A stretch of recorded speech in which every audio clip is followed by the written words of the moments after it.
Satnam, beautiful Sovereign Women, Satnam, and welcome back to the Sovereign Women podcast, where it is our mission to transmute and disrupt all ancestral karmic patterns of emotional pain with my AVI method of Kundalini Yoga therapy and A Course in Miracles spiritual psychotherapy. And today I'm thrilled and excited to share with you a story that's not just inspiring, but a real life example of profound transformation. Today's podcast episode is about a journey from the depths of uncertainty to a place of powerful healing, self discovery, and sovereignty. This story belongs to one of my clients, which in my work, it's a bittersweet type of work because when my clients do graduate from the academy, because there's always that graduation point, as much as I feel sad that they graduate, there's a part of me that feels like a very proud, happy mother seeing these beautiful goddesses spread their wings and fly like the eagles that they are. So I feel excited and honored for them, while at the same time sad that they're concluding their time or in graduation with the academy. And particularly with this particular woman who I'm sharing her story today, this was definitely the case because she was somebody who I just intimately still consider an amazing friend, an amazing soul. And I'm just really, really excited with what life has in store for her now that she's done so much of this inner work. She ended up breaking through some pretty amazing barriers that many women face. And she embraced this path that led her ultimately to the life that she lives now, which she never thought possible. So if you're ready to hear how surrendering to your inner journey changes everything and trusting in not traditional methods of healing, then you're going to like this story. So let's uncover the story. Now, this is really, really important. What we're talking about today. The reason I'm sharing her story is because we witness a lot of incredible journeys of transformation inside of the Sovereign Women Academy. And this particular client is a prime example of that. And it is about moving beyond traditional healing methods to find something that touches the soul at a much deeper level, that gets to the root cause of the problems that we are all undergoing. It's something that actually resonates to the core of our being, because that's what these teachings are. It's like you're not learning, you're remembering, because these are engraved, beautiful teachings that we not only have experienced probably in past lifetimes, but that our ancestors have experienced as well, those that could go on that journey of self-healing. And it's important for us to also be open-minded and to trust when our soul is telling us to do something, even if it's something that we never tried before. And this particular client of mine represents this to a level that I can't even explain to you. Now, this is what my client sent to me recently that really just made me really, really happy. And she says, the best decision I ever made was to get out of my own way and to surrender to the fact that my soul needed to heal. Traditional therapy did not help. I knew deep down something else was out there to show me the way. And then you showed up, my sovereign angel from God. This community has changed my life, my relationships, my future. Thank you for following your path. It is your path that is clearing the way for others. Beautiful, beautiful testament. And the whole thing about this particular client of mine's experience is that there's so much richness and wisdom in what she says, which I'll break down to you. But when she came to the academy, she came from just ending a marriage that was not working out for her. It was very karmic. And that was the whole thing that I was explaining to you all about toxic relationship patterns from yesterday's podcast episode. If you missed it, go check it out, because that's one of the most common patterns that we as women override, ignore, and we don't end up disrupting. But particularly, there are women that come to my academy that come with situations in relationships that are very daunting. And healing may look like divorce, while for others, healing might look like the healing of the marriage or the relationship, which is what ended up happening with me. But for many of us, the disruption of patterns has to be to end the cycle and to actually leave a relationship that is dysfunctional, or where perhaps the other person is not willing to do the inner work. And it's not because they're dumber or worse than you or whatever. It's because maybe their own karmic imprints, maybe their own pain is so heavy that in this lifetime they're just not aligned with that type of healing. And this is why, if the woman embarks on the healing journey and the man does not support her or at least gravitate towards that, if instead he's triggered by it and sees it as a enemy, because they will if they are still caught up in their own narcissism and childhood traumas, right?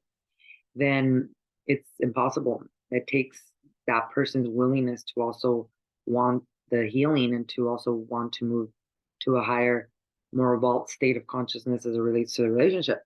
And many of our grandmas, think about that. I have grandmas, my grandmas, I know that they couldn't leave their husbands. They couldn't leave their partners because, especially like my grandma in the 1930s and the 1940s, like divorce was unheard of. So many of our grandmas like had to put up with many things that they could not stand up against, like abuse, physical, emotional abuse. My grandma was somebody who fought hard because when she found out that grandpa was having an affair with another woman, she was like, she didn't stay quiet. Most women back then stayed quiet. She would stand up to grandpa and tell him, hey, what the hell are you doing? And all these different things, which is why she also carried so much rage after it happened. Now, this is not the situation for my particular client, not the details at all, but the relationship that she was in basically ended, and she ended up getting a divorce. And the problem with that was that not that the relationship ended and not that the divorce ended or it ended in divorce. That wasn't the problem, because again, she took her power and ended up making a decision that was very important, not only for herself, but for her children. The problem was that even though it was the right decision for her, she had a lot of guilt as a mother, as a daughter. She just had never planned on getting a divorce. She had been married for a long time.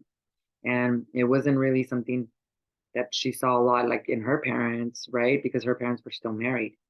So even though not particularly someone was talking shit to her about the divorce or maybe talking bad about her, although I will say that if you feel guilty about something, you're going to attract and align with people that are going to call you out on it. And they're not calling you out on it because you're unlucky. It's because your energy, your guilt is literally magnifying to you those things, those people that will basically open up the wound even more. So the only thing that we can do, because guilt is the only emotion that is the false flag, the biggest representation of not God speaking to you, but your ego, which is your programming. I'm not saying that we have to be narcissists and not have feelings for when we go unconscious or make mistakes. But guilt is literally emotion that's saying your soul and God and you are not in agreement. There's some kind of disagreement here because everything happens for a reason. And if we can do the healing work to come back home to ourselves, we can shift our perceptions about what it is that occurred, and especially stop blaming and start to look for solutions. So she had a lot of guilt because even though she wanted her marriage to work, she wanted everything to turn out well, that's not what had ended up happening. So when she came to the academy, she had already gone through the divorce. Now, through the academy, she was very committed, very disciplined, gave it her all. I mean, like, this woman just was remarkable. And the thing about it is that she had tried traditional therapy, and this was brand new to her. She had never practiced Kundalini yoga meditation. She had never practiced A Course in Miracles spiritual psychotherapy. She had heard of it, but she had never actually like integrated it. And yet, when she came to us, like the first week, like she was just all in, and she was committed and disciplined and did the work. And she would share with us, and she became a very wise voice in our community because not only was she sharing her experiences, but she started to become an incredible, powerful life force energy in her family lineage. She would share so many stories about ways that she intervened or ways God put her in the middle of family discussions or family deaths, transitions, all these different heavy parts of the human experience that it was almost like because she chose to heal herself and break the cycle, she was like appointed as like the family lead to help and to assist many others in their own healing journey. And she inspired a lot of her family. Many she would share how her family would contact her and say, "Oh, what is it that you're doing? What's this whole thing, meditation?" People that she never thought, would be interested or would ask about. And so she became an incredible influence, a positive influence in her family. But the most beautiful thing that happened in her journey was that she ended up reconnecting with her high school boyfriend. And actually, I believe she ended up when she was with him in high school. They only dated like once or twice. So it wasn't like a long term relationship, right? And then she lost track of him. But then they reconnected, and she ended up moving in with him. And remember, if you're carrying in a lot, you're carrying a lot of guilt, especially because of a relationship that ended. You're gonna block other relationships from coming. You're gonna care what people say. You're gonna feel like perhaps that other person is just gonna be the same, you know, replication of your ex. Your guilt is very, very tricky because it blocks you from allowing yourself to receive. And so as she worked through all of her guilt, I saw her flourish in so many ways. I saw her relationship with that once beautiful high school love that she had start to flourish in such beautiful ways. She really just became so free and liberated in the way she was living, in her abundance, in her workflow. Like she just started to really take her power back in all areas of her life. And she worked with me longer than a year. She stayed in the academy for longer than a year, and she was part of my other community as well, Satori Vitality and Spirituality. So she started in Satori and then upgraded into the group coaching program, the academy. So she had worked with me for more than 2 years. And during those years, I just totally saw this incredible metamorphosis and butterfly evolve from this caterpillar to the point where in the last few months, her significant other, her partner from high school, ended up proposing to her. And she tells us how, first of all, without her healing journey, she doesn't even think that the proposal would have happened because she had so much guilt in her that she literally was creating these barriers from this beautiful relationship to blossom. Second, even if she would have done the healing work and even if he would have proposed, she would have cared too much about what people said. I mean, it has been years since she's been divorced. It wasn't like a year and then she went into the other relationship. She was cognizant and she was aware and she was scared. She didn't want to, get into another relationship or into marriage or anything like that. She didn't expect any of that.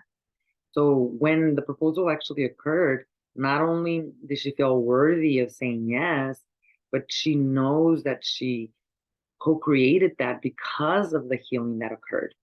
So she shared with us how much this journey has not only allowed her to release her guilt and become a beacon of hope and light in her family, but also come into union with this beautiful twin flame. Because if any of you know anything about twin flame stories, you know that the twin flame story starts as coming together, being together with your significant other who is literally your soulmate, your half of your other soul, right? And there's always turbulence and then even a separation stage, and then there's the coming back home into union. And that's exactly what happened to her, and it's exactly what happened to me. She just needed to come into union with the right soulmate, with the right individual. And even her ex, it's not like she has harboring resentment against him or anything like that. In fact, that was one of the other things that started to happen. She started to seek healing between her and her ex, where they could be, in the same room with the children, which ultimately everybody wins there, right?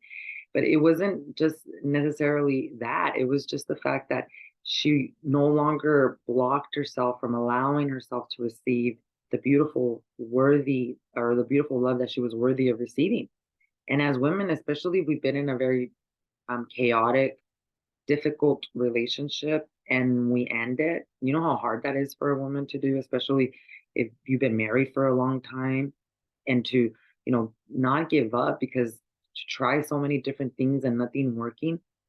it's difficult. And it's difficult, not only that, but it's difficult, especially for a sovereign woman like her, to allow love back into her life. I mean, she wasn't someone who was going from relationship to relationship, and she wasn't even looking for another relationship.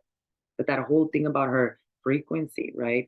Changing and now aligning to her truth was bringing her not the replica of her ex, but it was bringing her a conscious, beautiful relationship where she could be herself, where she had a voice, where she was able to be seen and see her partner through these eyes of love, right? And so it was a beautiful transformative journey. And for that to occur, many things had to happen. First, just like her testimonial says, it says so much. There's so much wisdom because first, she had to acknowledge the need for healing. She had to give herself permission to heal. She knew she carried a lot of guilt and so many other things from the generations and from childhood. But she had tried traditional therapy. That was one way of giving herself permission to heal. It didn't work, but she didn't give up because her soul said, I know there's something out there. And literally, this is a story she tells me because how she found me. She found me on Instagram. And she said one day, she said, I need healing. And something's out there that's going to help me. And that's when I started to come into her life. So see, once you give yourself permission to heal, it's like God makes it all possible. Like it's not the money, it's not the time, it's not your past. It's literally that you have not asked or given yourself permission to heal. That's really what it's all about. So first, she had to do some major acknowledgement that, yep, you know what? I actually do need to heal. The second thing about that is that she had to surrender. And she had to surrender to opening up to choosing an alternative path that she had never tried before. She's never tried Kundalini yoga meditation, never really fully vested herself in A Course in Miracles spiritual psychotherapy like we did. She had to trust the process. She had to do things that were out of her comfort zone. She had to show up. She had to be vulnerable. That was another big part of the thing. And all of that, and what it started to happen is it started to open her up to her true essence, to being the leader that she truly is, because that's all I see her as. An incredible leader in our communities. She's one of the founding members, so she'll never fully, she'll always be fully part of who we are. But she sprouted into this beautiful flower that leaves this beautiful fragrance where others feel comfortable to be themselves. And I'm telling you this because that's how she made me feel, just being around. And she still does because we're still in contact, of course. But she's an incredible soul that, like a yogi, leaves a place better instead of worse. And that's what we're supposed to be doing. So she started to engage in these holistic approaches, right? Integrating Kundalini yoga therapy, integrating, of course, miracle spiritual psychotherapy in community setting to help her with accountability, to help her with support. And also, ultimately, she was the one that was helping us because of all the things that she was sharing that were transforming in her life, which gave so much hope to all the other women that were coming in as brand new students who also shared such a similar story with her. So, like many women, this particular client of mine, she faced a ton of challenges. She faced skepticism. She even faced her family member judging her for doing the things that she was doing, or saying, what are you doing? Like, just kind of like, are you weird? Just the way it happened with me. She faced a lot of unknown. And there was so much that she had to overcome to get to this crucial part of the journey where she's now able to share this testament, where she's saying that not only has this work healed her past and present, but it has completely revolutionized her future. And I see it in every day of her life because of the things that she's doing. And I can't wait till she continues to share more because I know that she's going through a bigger metamorphosis right now. So particularly this sovereign woman's story really illustrates the importance of a mindset shift about being able to transition from doubt to trust, from resistance to acceptance, and believing in a path that aligns with deeper spiritual needs, something that her soul was craving. So if you yourself are encountering obstacles, I want you to reflect in your healing process. I want you to remember this beautiful sovereign woman's courage. I want you to reflect on her journey. And I want you to ask yourself, are you allowing yourself to truly explore and embrace new methods of healing? Be honest with yourself. We're in 2023, and the definition of insanity is doing the same thing over and over again and expecting the results. This is especially true when it comes to healing, especially mental health, and especially disrupting ancestral karmic patterns of emotional pain, which there are no shortcuts, there are no magic pills, and there are definitely no ways that you can just all of a sudden jump over all of the inner work that needs to be done. So, your task today is to contemplate your own path. Are you in tune with your soul's deeper needs? If this sovereign woman's story speaks to you, I invite you to consider the possibilities that also await you on a very similar journey. And I want to thank you so much for joining me today. Thank you for your comments. Thank you for your likes. Thank you for subscribing. Thank you for sharing this message with other beautiful women. We are fostering and building a community of sovereign women that together are disrupting ancestral karmic patterns of emotional pain so we can forge a new legacy for ourselves and for our lineage. Thank you for you, and I'll be glad to share with you more information about ancestral healing as I return tomorrow to disrupt the ancestral karmic pattern. Take care. I love you all dearly, and I'll see you soon.